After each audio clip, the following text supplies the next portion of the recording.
What's up, guys? Thanks for tuning in. Coming to you guys from our next spot out here. Today we're in North Carolina. We're at the W. Kerr Scott Dam and Reservoir. It's the only Army Corps property in North Carolina. So it might be the only Army Corps property, but it's got actually 3 separate campgrounds. We're going to be staying at 2 of those. They all have a tremendous amount of campsites. So we're going to roll in here, get checked in, and we will show you guys what this place looks like.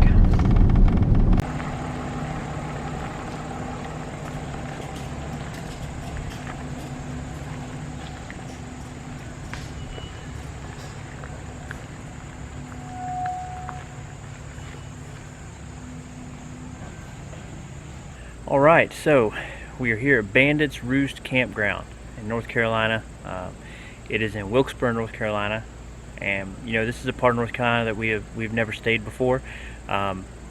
We've been over toward the Asheville area and we've been over toward Raleigh, things like that, but we never stayed up in this section of North Carolina, and it's beautiful up here. I think the thing we like the most is that this place is super shaded, and when we got here yesterday it was overcast, so we thought that might be why we were in the 70s.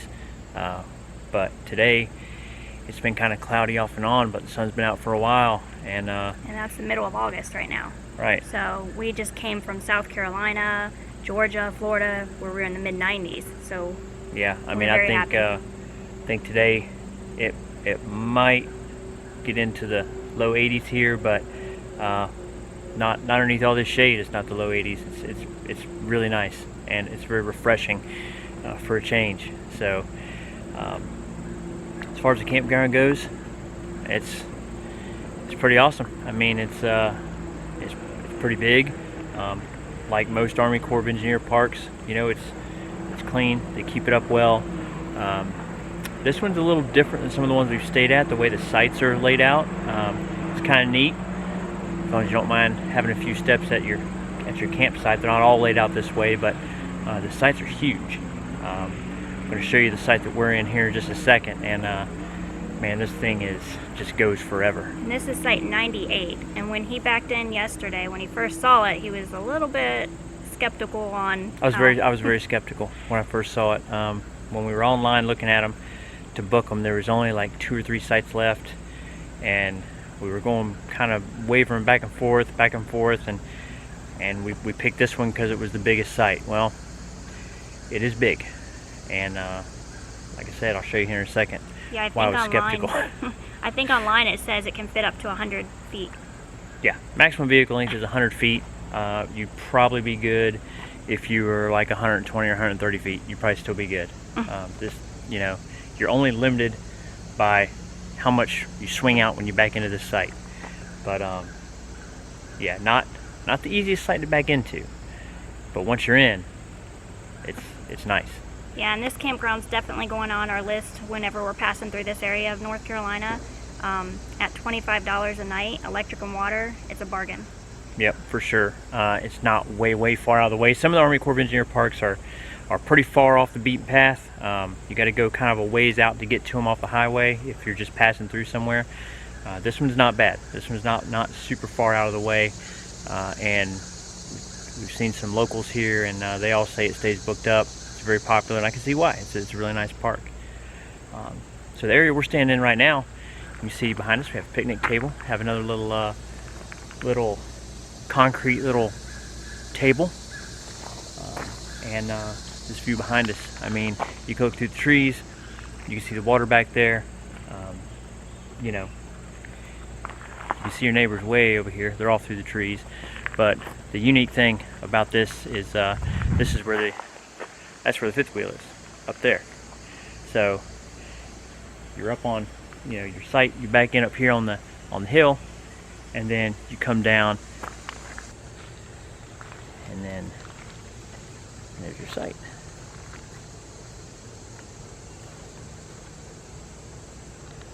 So yeah, I mean, it's definitely one of the cooler places that we've stayed, as far as the way the site's laid out. So we're going to be here for 3 nights? 4 nights. So we're going to be here for 4 nights. pretty good spot to be for 4 nights. And the cell signal here is great. It's great. So makes it, we always like it when we get somewhere and the cell signal is actually as advertised. So we'll be able to get some work done. We can upload video. We can do anything we need to do while we're here. So yep. Awesome. It's not far from, they have rafting if you're into tubing, rafting. I don't think we'll be doing that, but we will be checking out a disc golf course. Absolutely. You know, the other nice thing about it is it's not far from town. It's out, you know, you feel like you're out. You're in this, you know, this beautiful wooded, very, very wooded campground. And we had to run to the store yesterday to pick up some supplies, and you're only, you know, 10-15 minutes and you've got access to an Aldi, a Walmart. There's auto parts stores, you know, there's a Lowe's home improvement store. I mean, they have, you know, the town of Wilkesboro has a really, really good selection of stores and things like that if you need to restock, you know, and it's only, like I said, about 10 to 15 minutes away from the campground. So we'll walk out here and I'll show you guys this site, because if you pick site 98, when you first pull up to it, it's going to be on your right, and you're going to be like, oh man, I don't know about this, because that's what I said. I backed into a lot of spots. And make sure you tell them about putting your truck in 4-wheel drive. Yeah, we'll get to that. Alright, so we'll start as I saw it coming in. As you come down, you're looking for site 98. You see, oh, there's 84. There it is. There it is, 98. Alright, so now, you can't really tell the grade of that hill in front of me, but it's pretty steep. And back there is where you're going. So, we pull down past it.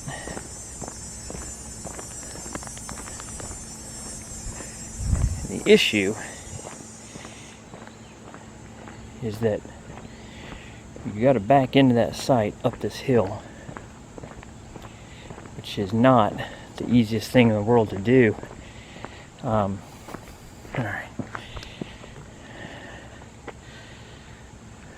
So there we go. So that's the hill you're coming down. There's the truck way up there. So, you know, you have a drop off on this side. So you got to be careful that you don't drop your front tires on your truck off there. But then you're going to come up this hill. And there's the site. There's the truck way back there. I mean, it is way back in there. So, you know, not a super difficult site to get into, but as I was backing up this hill, the truck wasn't struggling, but trying to cut the trailer in there and push a 10,000 pound trailer backwards up the hill was stressing the truck a little bit. So I put it in 4-low and just crawled it right on up that hill, right on back into the spot. So probably should have put it in 4-wheel drive earlier. Just stick it in 4-low and just let it crawl right back up the hill and get in the spot without any issue. But didn't have a whole lot of issues getting in here. Backed in, pulled forward one time and got in, but definitely a unique site to get into. But you know, you can see you don't have a lot of room when you come out the door. You got to be kind of careful there. But and over here's the side where you got your hookups. So, all right, so today's our last day here at Bandits Roost Campground. Going to give you a little tour of the camping loop here. Show you guys what some of the sites look like. Nice place. Really kind of a unique campground the way it's set up. One of the more unique ones that we've stayed at for Army Corps engineer property. So we'll give you guys a drive around this camping loop.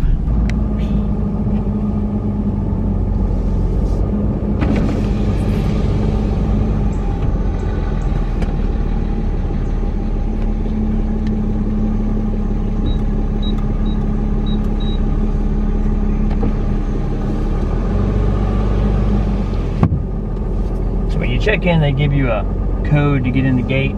So they do keep this gate closed pretty much all the time, so you'll need the code to get in.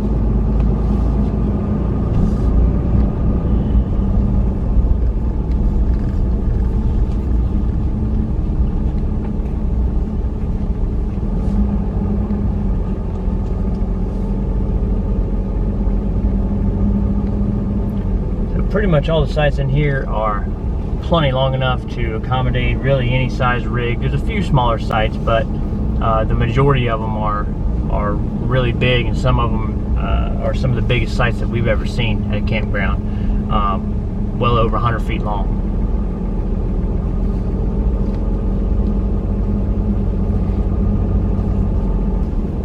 If you're camping with somebody, sites 79 and 80 would make good buddy sites. They're real close together.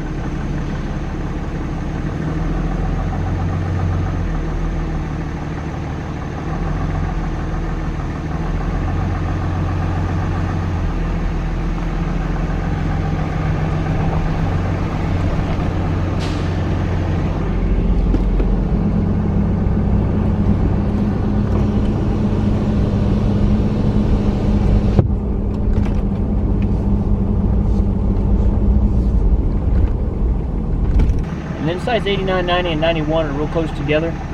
Again, if you're camping with a group, it'd be a good spot.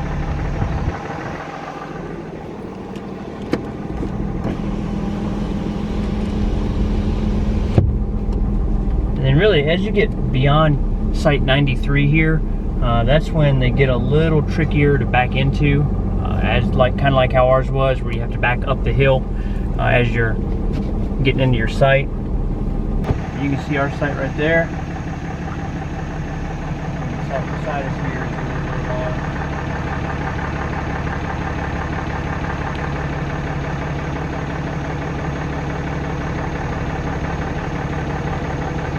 Again, all these are going to require you to back up the hill and kind of hook into your site. So not crazy difficult, but just be aware. There's definitely some information you're going to want before you pick your site. When you get down to site 99 right here, it's pretty much a straight shot back in on that one. You can pull up, plenty of room to back in. And we'll do a little loop up here. That's the RV loop. So now we'll go up here and show you the tent loop. So no electric hookups back here. These are all just tent sites. They just have water available there at a common place.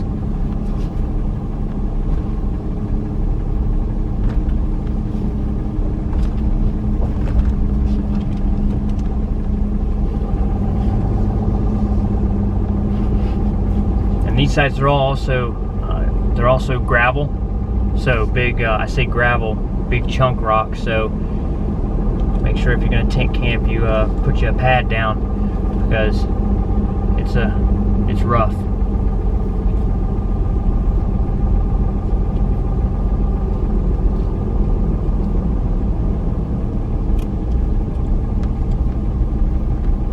So now we come out of the tent loop.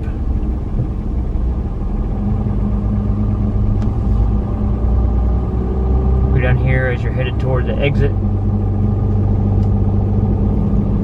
Now the dump station coming up here on the right.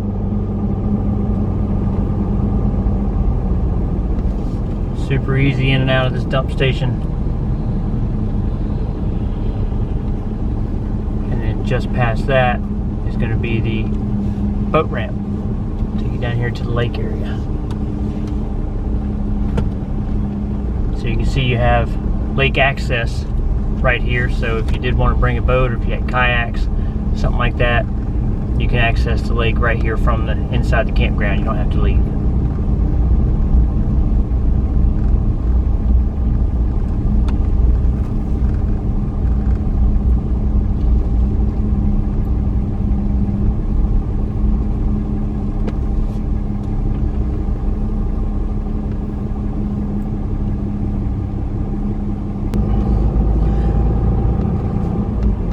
So now we're going to go back through the road. If you saw, the road kind of makes a Y, and we went to the right to go down to where the campsites are that are kind of along the lakeside. But there's another section that splits off to the left. So we'll go show you what that one looks like.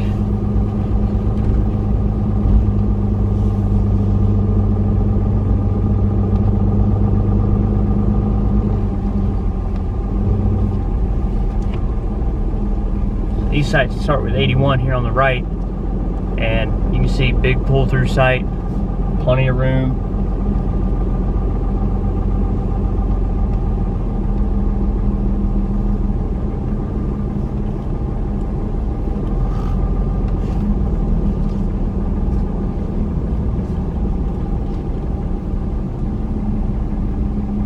And then site 84 is super long.